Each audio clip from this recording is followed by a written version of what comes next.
Good morning, good afternoon, good evening, everyone.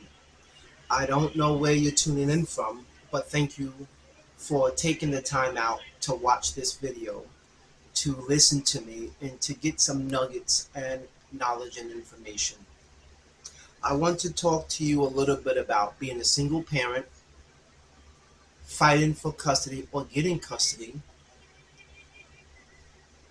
So, if you would let me just pour into you for a few moments, a few minutes, a few seconds.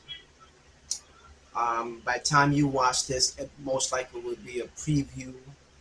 You might want to continue to watch it so you can get some nuggets. I don't know if you're battling with court cases. I don't know if you're fighting for custody. I don't know if you're dealing with trauma of being a single parent when you expect it to be a two-parent household.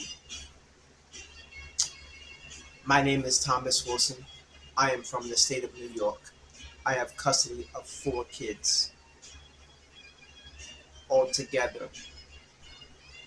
It was a struggle for me in the beginning, but I keep God the center of everything I do.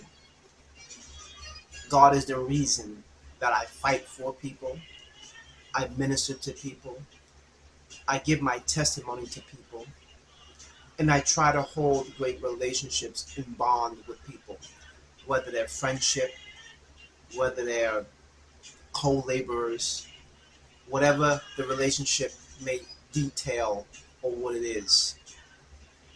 So being a single parent is not easy. Being a single parent, you have to do pretty much everything. It depends what kind of custody you have. You may have residential custody. You may have sole custody. You may have physical custody. You may have educational custody. You may have medical custody. Depends what your court papers say. Depends what state you live in.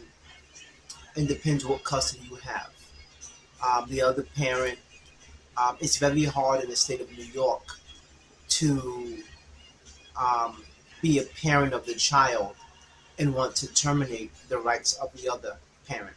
It's very hard. I'm not saying it's not impossible, but it's never heard of unless it's done by CPS or ACS. And they will not do it unless both parents' rights are terminated. When it comes to being a single parent, you have to do everything yourself. Being a single parent, make sure that child have a suitable household, make sure the child have adequate food and clothing, make sure the child have a pediatric, a doctor, PCP they call it, make sure the child needs, daily needs are being met. Being a single parent, sometimes you will come into situations where emergencies may arise.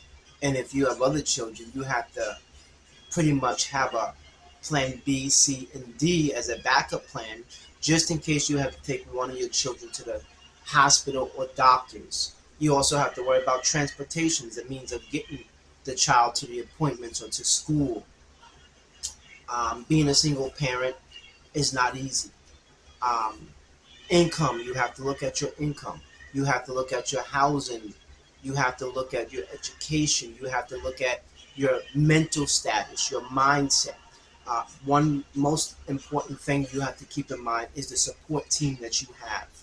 Being a single parent and raising a child or two. Some people got 6 kids. Some people got 1 child. Some people got 12 children. So your support team is everything you need besides God. Whatever your religious is, you need a support team. Not just your family, not just your friends, but both sides of that child families. Your side and the other child's side, other parent's side. Sorry. And once you have built that support team is there to help and assist you with that child. Help and assist you with what you need, what you may need. It's always good to have godparents, godfathers, godmothers, because they're also a support team for the child to make sure all the child needs are being met. That's not to take advantage or abuse the godparent, but that's to let them know that you are the godparent. It's easy to have a title, but is it easy to uphold that title?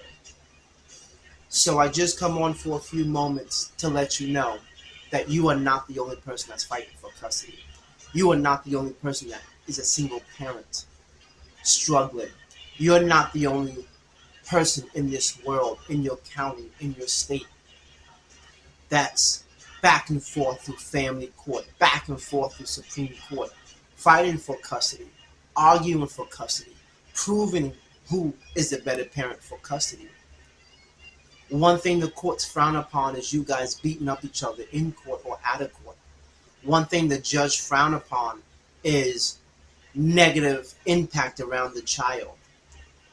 One thing you don't want to do is waste the taxpayers' money and resources when cases can be settled real quick.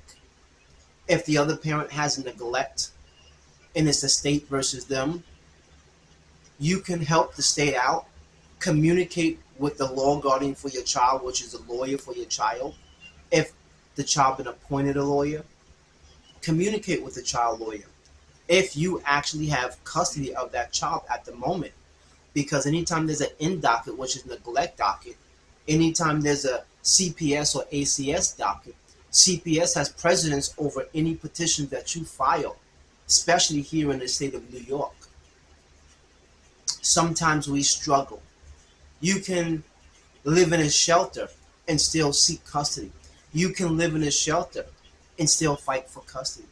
You can live in a homeless shelter and let the judge know, I'm here, I'm available, I'm willing and able to care for my child. You can file a petition yourself, or you can have a lawyer or professional file a petition for you for custody, physical, educational, medical, joint custody. If you have joint custody, you both have to say so, 50%. One parent can't do nothing without the other parent when it comes to joint custody. But if you have sole custody, you don't need the other parent knowledge, information, approval for anything. Know the case. Document, if you have the child, document every detail on a daily basis about that child. Doctor's appointment, school days. Did the child miss school days? Did the child miss a doctor's appointment? Rescheduling a doctor's appointment. This will help you. Information will help you. Bullets will help you fight for custody. Who's the better parent? Why are you the better parent than the other parent? What do you have that the other parent don't have? What mental status are you dealing with that the other parent is not dealing with? Or what is the other parent mentally dealing with that you're not dealing with? How is mental health will affect custody cases? How mental health will affect the daily activity of that child?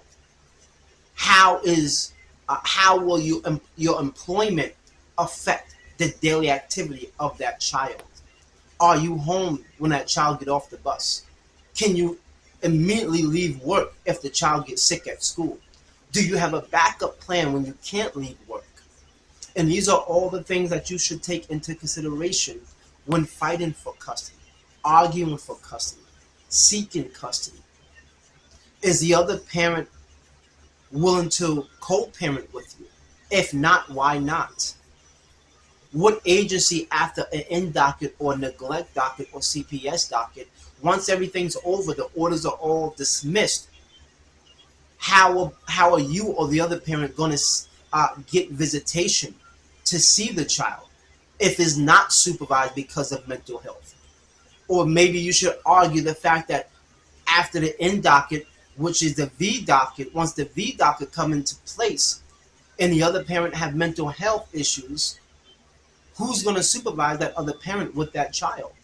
Because of the mental health, because of the alcohol abuse, because of the drug abuse, because of the neglect, because of rejection.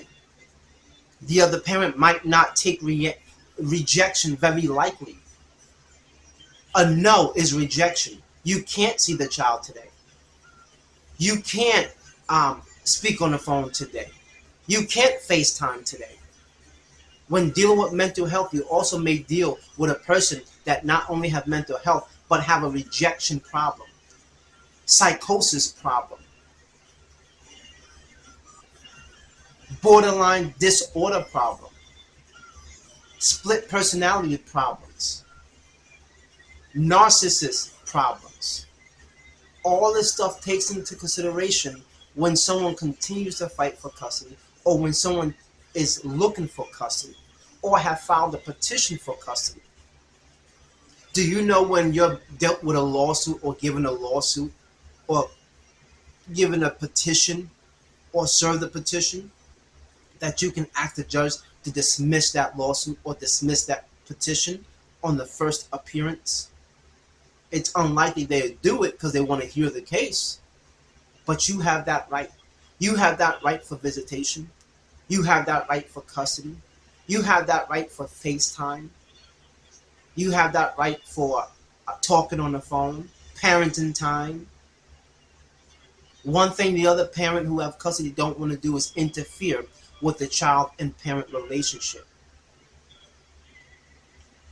So again, I come on to talk about a single parent seeking custody. Single parents, keep on doing a good job. I don't care how many kids you have. I don't care if you have one or if you have 12. If you are a single parent doing it yourself, continue to keep on doing it. And if I can give you a nugget, pray about your situation. You may not believe in God. You may not know God, but pray about the situation. Pray to the Father and say, what shall I do before this court appearance? What should I do before I put this petition in? Read the Bible.